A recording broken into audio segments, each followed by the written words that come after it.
नमस्कार दर्शक बंधु। आज आम बनवा कटिकी आलू तरकारी, कटिकी पोटल आलू तरकारी। से आवश्यक सामग्री हूँ आमर कटिकी पोटल आलू मु सिझेकी रखी आलू को एवं प्रथम आम कटिकी पोटल को तेल रे टिके फ्राए करदे तो भल लगे तरकारी टे भल लगे।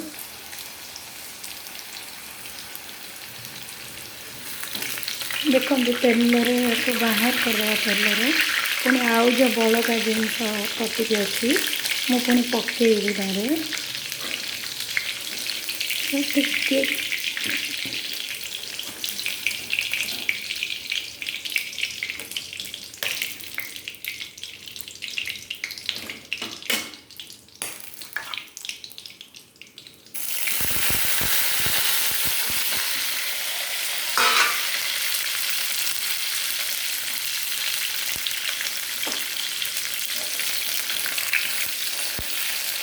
बंधु मैंने मोर यहाँ गोटे नुआ चैनल मुझे खोली बीटीएस लाइफस्टाइल कही जोटा कि आमर सबू प्रकार रंधा ठू आरंभ कर एंटरटेनमेंट सबू किसी आपण पाइपर।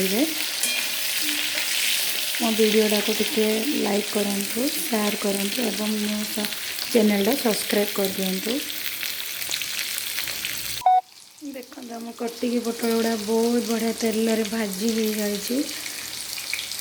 आमर मसला बटा आम दरकार पड़े पियाज किछि जीरा टिके अदा टिके रसुण टिके या आम भल भाव ग्राइंडिंग करवा। देखु केते बढ़िया हो सारी आम या बाहर करदे।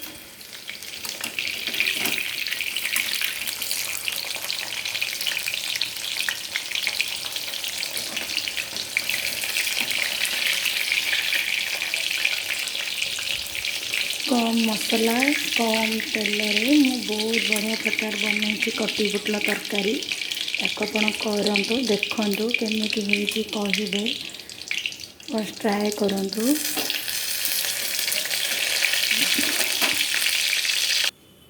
यही बड़का तेल रे एबे आमे जो अदा रसुण पियाज ये सब को बाटी रखी थिले सेथिरे आमे पकेबा।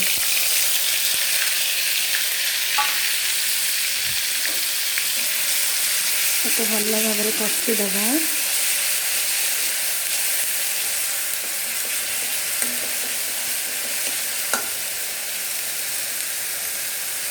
देखो केते बढ़िया लगे।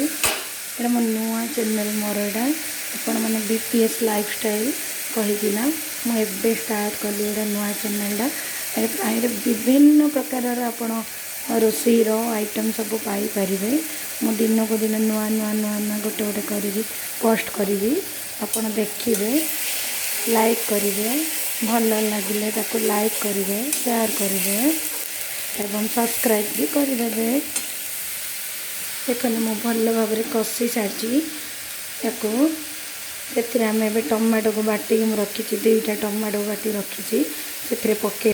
देखो भल भाव कषि हो सारी से आम टमाटो को मुझे बाटिक रखी से पकेगा।